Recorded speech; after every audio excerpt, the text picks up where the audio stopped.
Is It Halloween Yet? Episode 14, a spooky little podcast where we talk about all things horror and ask, is it Halloween yet?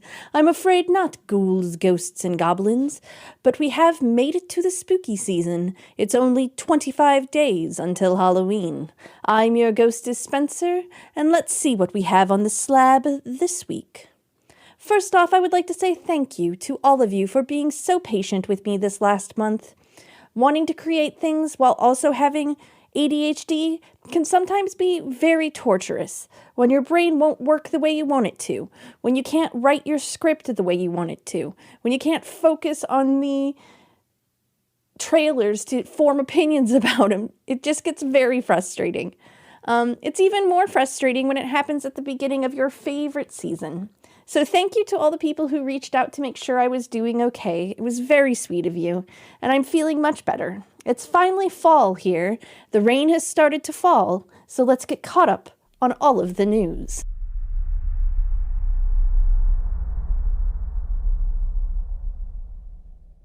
Horror games won't be outdone this October. Let's look at all the announcements and launches that are headed our way.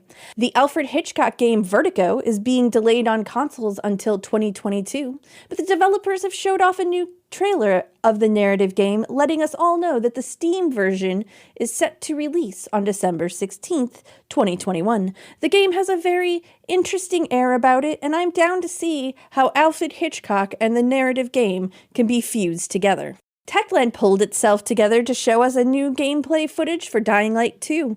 We saw more of the parkour system and some of the new battle system elements, along with all of the weapons. Dying Light 2 is coming to PS4, PS5, Xbox One, Xbox Series X, December 7th. City buildings and vampires come together in The Night is Coming. This game brings two of my favorite things together: town building and fighting dark entities. The game will be coming to Steam sometime early next year. Little Nightmares 2 got an upgrade for the PS5 and the Xbox Series with 4K visuals. The upgrade is free for everyone who bought the game, so go play through the horrifying world with better dust particles and ray tracing reflections. Outlast is getting a new game in the series with Outlast Trials. The game suggests a Jigsaw-esque overseer who is very concerned with how your therapy is going. Vampire the Masquerade fans have had a lot of bad news as far as video games go this year, with the basic cancelization of Bloodlines 2. But the IP is headed into the Battle Royale space with Vampire the Masquerade Blood Hunt. The game entered early access on September 7th, and they gave us a clan trailer for one of my favorite clans, the Toreadors. Death Cathedral is a game where you have 15 in-game days to build an army of your fallen foes, so you can take on a devil in combat inside his cathedral hideout. It's coming to consoles and Steam in 2022.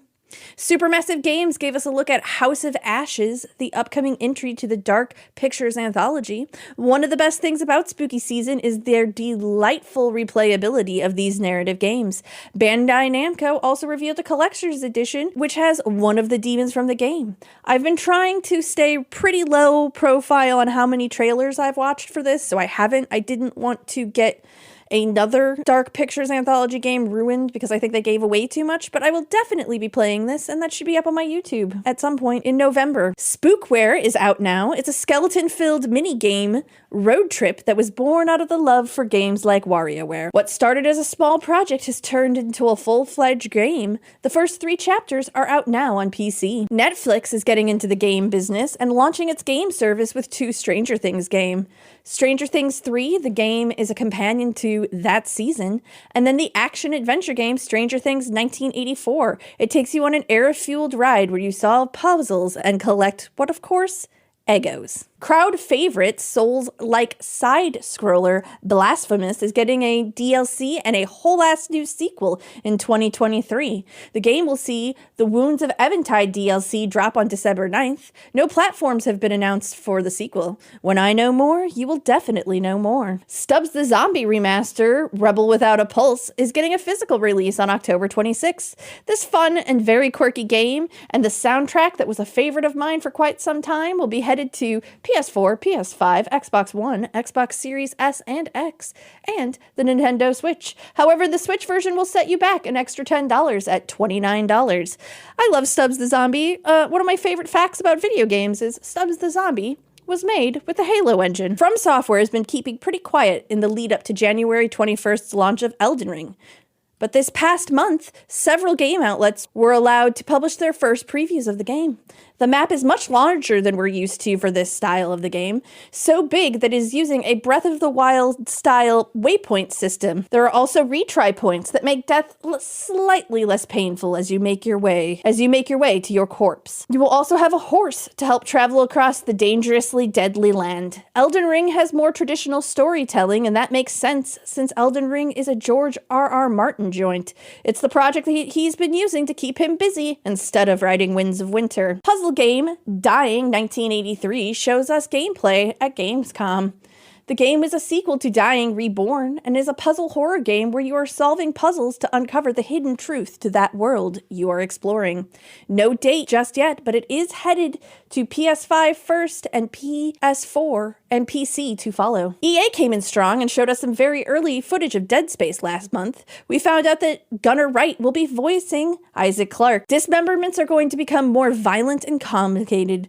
Weak points will feel less arbitrary.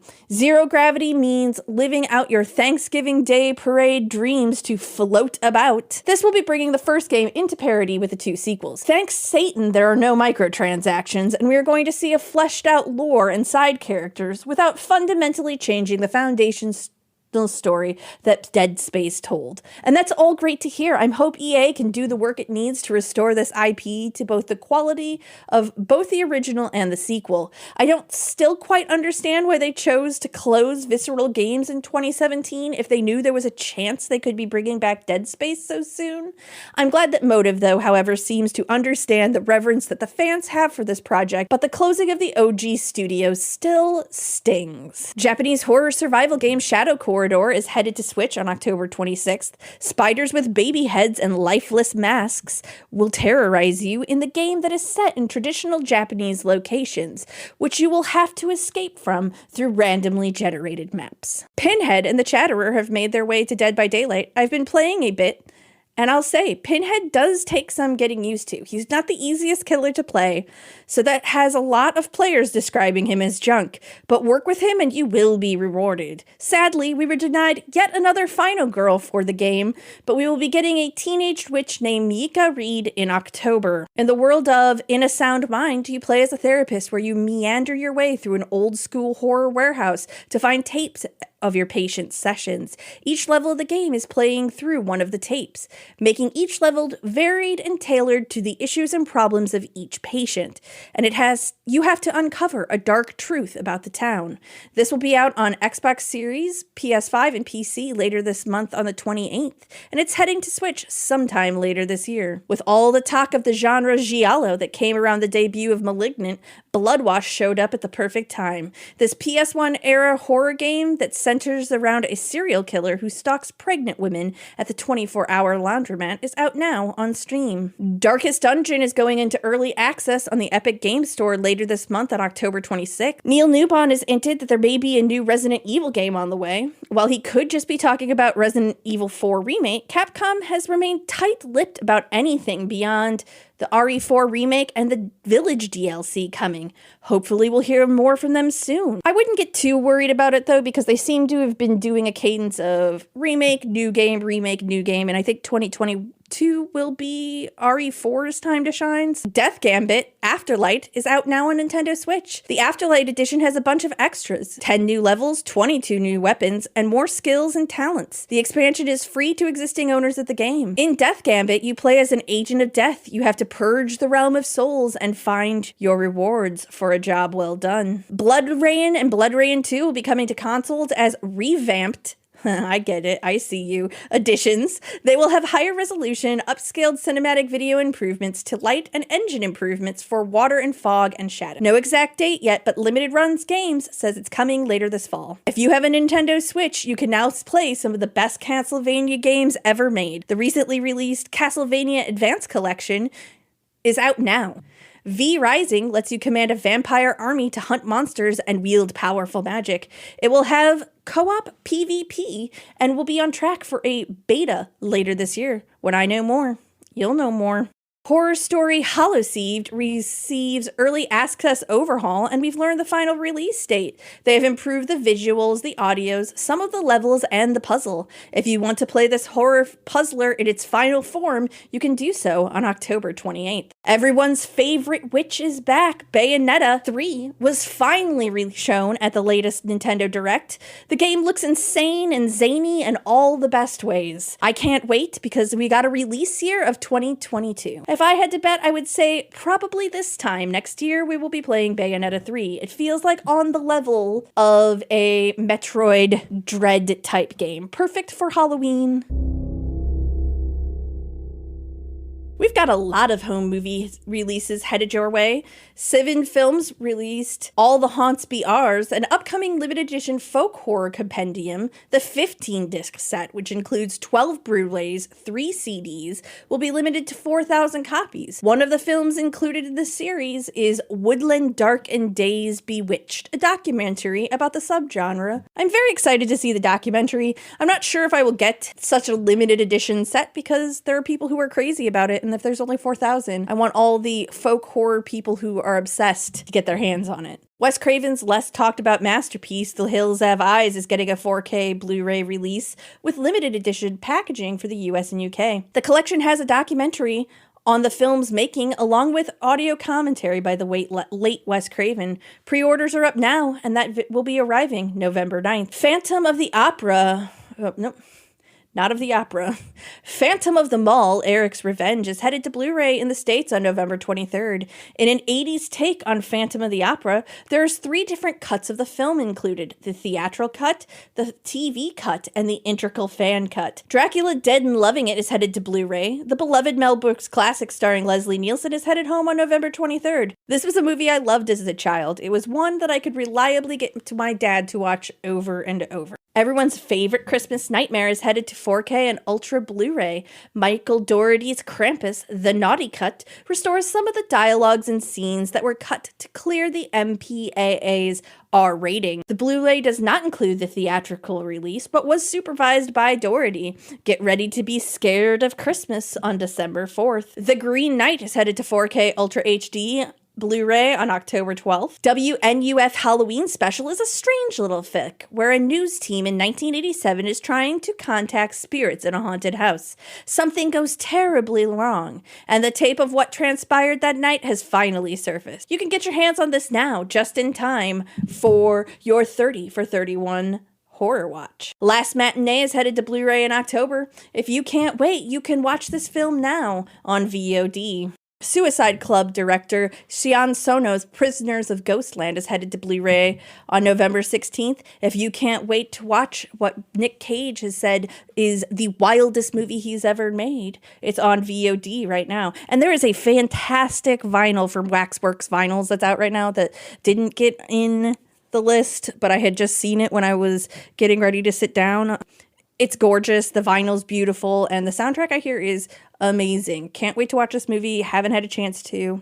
If you, like I, have been avoiding spoilers like the plague for The Night House, then have I got some news for you. It's out on digital now and on Blu-ray on October 19th.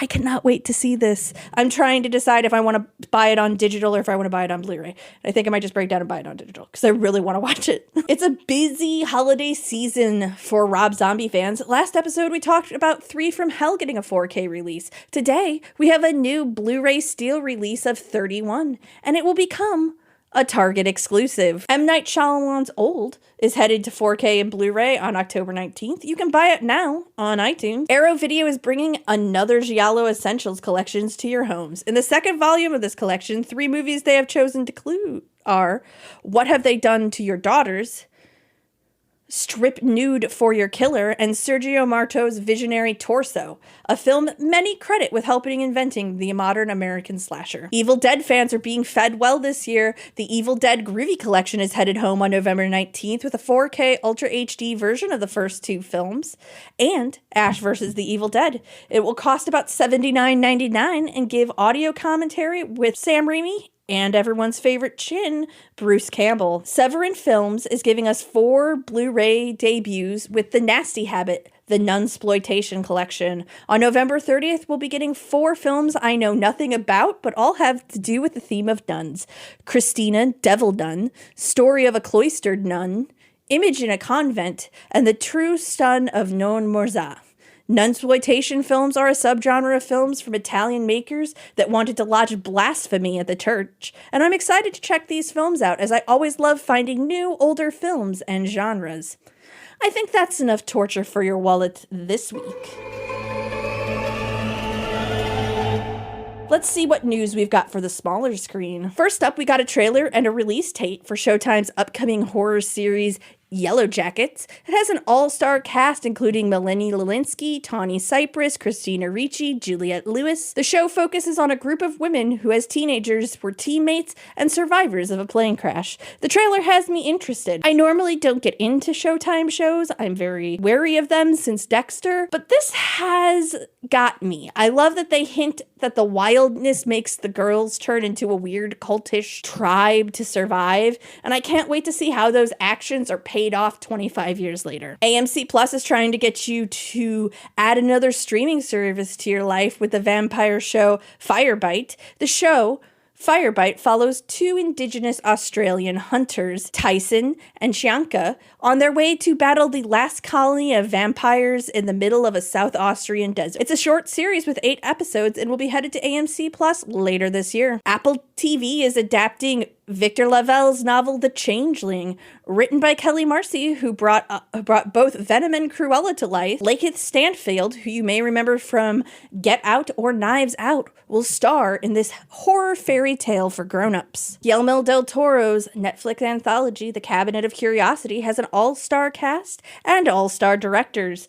Episode directors will include Mandy director Panos Cosmatos, Babadook director Jennifer Kent, Splice director Vincenzo Nati, and David Pryor, who directed last year's Empty Man. We'll also get acting talents from Crispin Glover, Andrew Lincoln, Peter Weller, and Essie Davis. Netflix says it's meant to challenge our traditional notion of horror. Showtime showed us a 3-minute trailer of everyone's favorite serial killer, Dexter Morgan. From Showtime, we found out these details. It's set 10 years after Dexter went missing in the eye of Hurricane Laura. Dexter Newblood finds him living under assumed name in the fictional small town of Iron Lake, New York. Dexter may be embracing his new life, but in the wake of unexpected events in the close-knit community, his dark passenger inevitably beckons. Season 10 starts November 7th. I'm cautiously optimistic. I don't know. That ending of that show was so bad. We got a first look at Muppets Haunted Mansion. We've got Miss Piggy as Madame Leota, Fozzie as one of the hitchhiking ghosts, and Gonzo and Pepe are being dared to spend the night in the mansion during the swingingest wake. 3 new songs will launch the same day as the show, which is this Friday, October 8th. Let the Right One In is be giving a second chance at Showtime, this time as a series, starring Damien Belcher and everyone's favorite princess, Ayanka Nani Rose. I'm glad to see a longer and hopefully deeper look at this property. With a slasher revival in full swing, Amazon has dropped their trailer for I Know What You Did Last Summer, the series. Taking the intriguing premise of the 1973 novel by Lois Duncan and the 90s cult slasher flick of the same name and giving it a more fresh and modern vibes. I can't wait to see what secrets these teens are hiding when the show comes to Amazon Prime on October 15th. CW's slasher reality show Killer Camp is back for a second season. If you've ever wondered what would a show that mixes Survivor and Friday the 13th be like, well, here you go. I'm ready to watch the campy deaths and the deceptions and the throwing of challenges that the killer might do. Train to Busan director Yang Sang-ho's new series Hellbound is headed to Netflix on November 19th. I love both Train to Busan and the sequel to Peninsular, and I am seriously excited to see how he will adapt the Korean webtoon Hell for the screen. Like I said, premieres November 19th.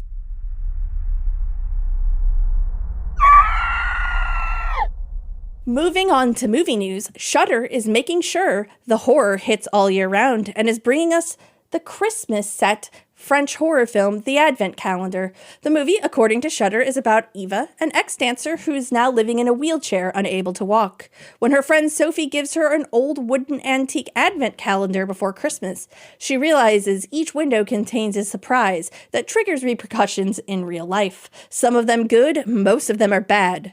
Really bad.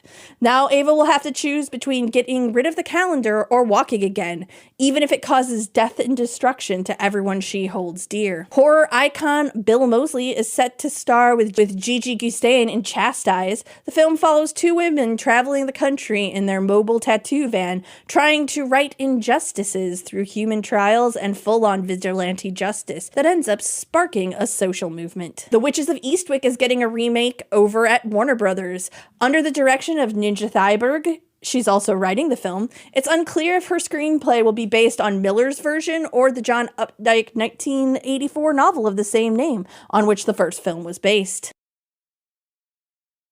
The Salem's Lot remake news has been steadily building. James Wan, hot off the delicious mess that is Malignant. You can catch my full review of Malignant on my YouTube channel this Friday, has taken up the producing duty on Stephen King's Salem Lot.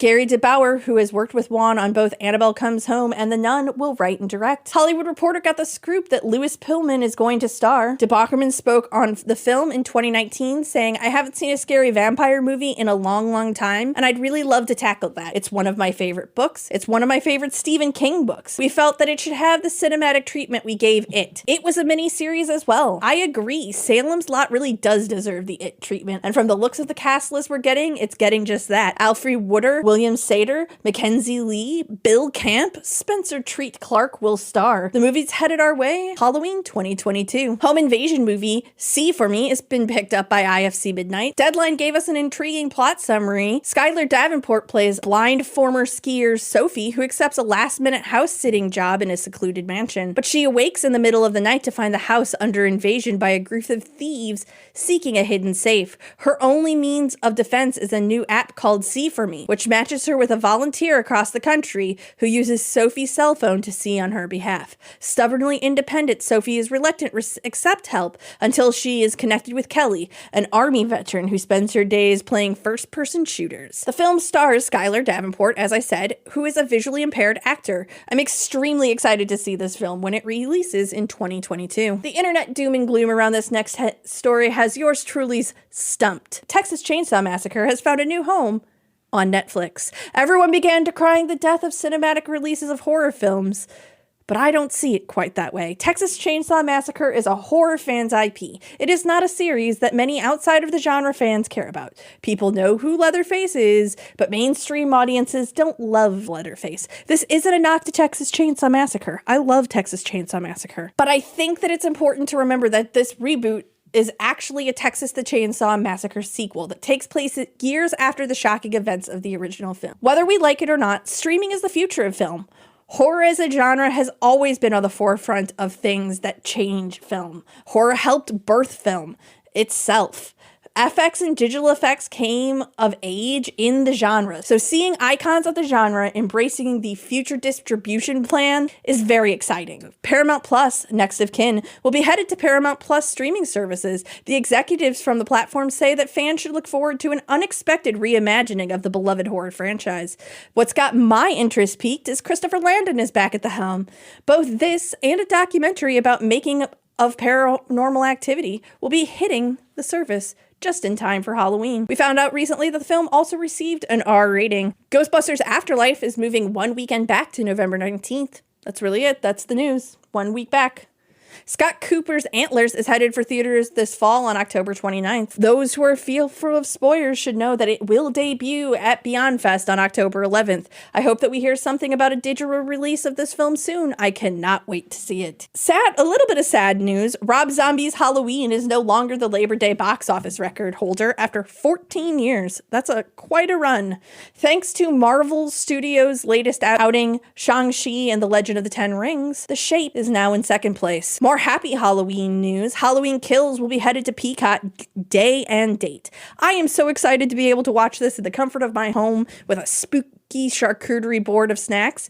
Jason Blum spoke to Collider about how the deal came about. Quote, "It was my idea to do it. Peacock didn't approach me. I approached them. I, like everyone else, am a big believer in the theatrical experience. I think eventually there should be windows. I think Universal's strategy of a 3-week window is a great strategy, but I had bad distribution experience with Freaky. That movie is great, and it didn't get seen because of the distribution of it got all twisted up. My fault.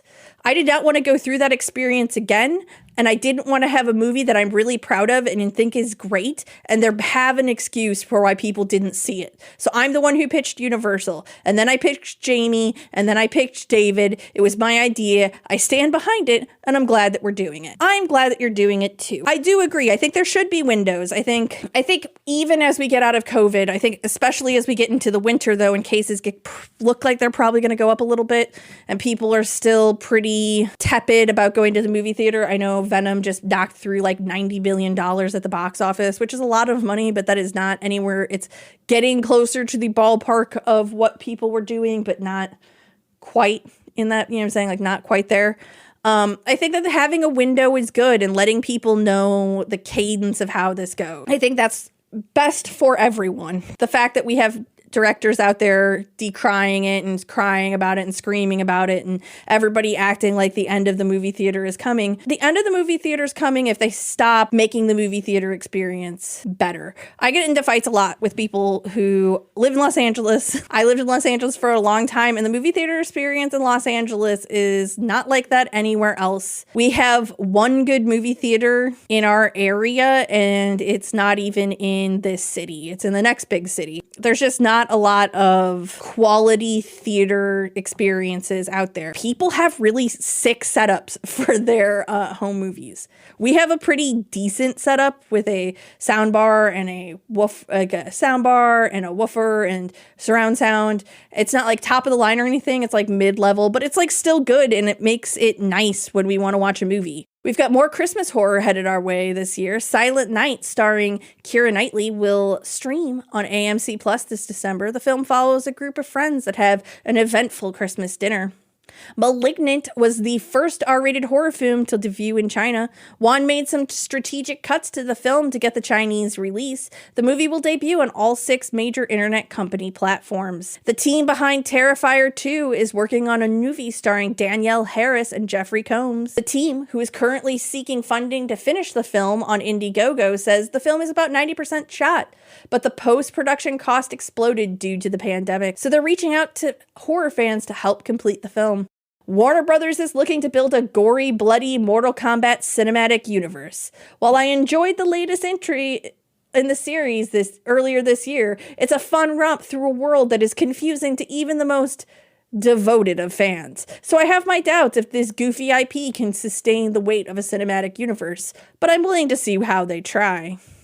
Frank Grillo is returning for one more Purge movie. Imagine everyone's shock when the Forever Purge was marketed as the last Purge movie. So to hear Grillo say there's one more romp is intriguing, considering he's teasing returning characters. Alone with You has been picked up by Dark Star Pictures. The film follows the dark descent of a woman who's preparing a romantic homecoming for her girlfriend. Dark Star is looking for an early 2022 release. Bruce Campbell and Devon Sawa are set to star in the black horror comedy Black Friday. A ragtag group of toy store employees get more than they bargained for when Black Friday shoppers mutate into a group of violent monsters. I can't wait to see these two tackle the worst day of the year for retail workers. Seriously, I can't wait to see the comic bouncing off of Bruce Campbell and Devon Sawa. It's great. I can't wait. It's going to be great. Danielle Harris to star in Flesh. The movie is about a deranged individual who is sacrificing humans to a malevolent spirit. After the failures of the Lost Boy series, the IP is getting a new look at life with a film starring Noah Jupe and Jaden Martell. I can't wait to see where this modern take on the film takes us. Scream 1-3 editor is back behind the camera with Play Dead. Patrick Lucer is a horror editing icon who's worked on the Scream series, New Nightmare, Halloween H2O. I can't wait to see what's coming from him after his first film, Trick is one of my favorite Halloween-themed films. Candyman topped the box office with $70 million and is at the top of the streaming charts. I am glad we are seeing such success with my film. The review for this film will be up next week on my YouTube channel. Nobody Sleeps in the Wood Part 2 is coming to Netflix on October 27th. Guillermo del Toro's new film, Nightmare Alley, has moved dates to December 17th. We're going to have to wait a little bit longer for the new del Toro film based on William Lindsay Grisham's novel of the same name. The film follows a manipulative man who hooks up with a female psychiatrist who may actually be more dangerous than him. I can't wait. I love Guillermo del Toro. I love Cate Blanchett, so sign me up. We've got some stills, some news, and some rave reviews for Scott Derrickson's new film, The Black Phone. Hitting theaters January 28th, 2022, the film follows the story of The Grabber, a sadistic killer played by Ethan Hawke. The official poster for the film shows us Hawke in a very unnerving half mask designed by none other than Tom Savini and Jason Baker. This is a movie I'm very excited for. I love Hawke and Derrickson's work together on Sinister. I just cannot wait. I hope we get a trailer for it soon. Kryptvs, the Girl in the Woods series, based on the short film of the same name and the sequel to The Door in the Woods, is coming to Peacock on October 21st. Set in my beloved Pacific Northwest, The Girl in the Woods follows a girl named Carrie who escapes from a cult that guards the world from monsters behind a door. I love how cold, gray, and perfectly Pacific Northwestern the trailer is, and the creatures, as always from Kryptv, are on point. The trailer's out now. Saban Films picked up the rights to distribute Alejandro de Hagal's next film, The Exorcism of God. According to the PR firm, the film is set in an isolated Mexican town, follows Father Peter Williams, an American exorcist who becomes possessed by the devil, subsequently committing a terrible, terrible sacrilege. 18 years later, the consequences of his sin come back to haunt him, unleashing a battle within. Slumber Party Massacre is finally back with a fresh and gory teaser trailer and an October release date. Headed to Sci-Fi on October 16th, this remake is the reimagining of the 1982 cult classic. I am so glad to see power drills remain front and center, and the gore is off the charts. I cannot wait to see what Dania Eshkerhe's horrific whimsy brings to this film. The Sandman from Netflix is looking promising. We got our first look at Tom Sturridge as Dream and Charles Dance as Roderick Burgess. I love the casting so far. I have been constantly optimistic after seeing how Netflix has handled The Witcher, and I cannot wait for people to experience this show and story for the first time. The Science of Scare project from Broadband's Choice in the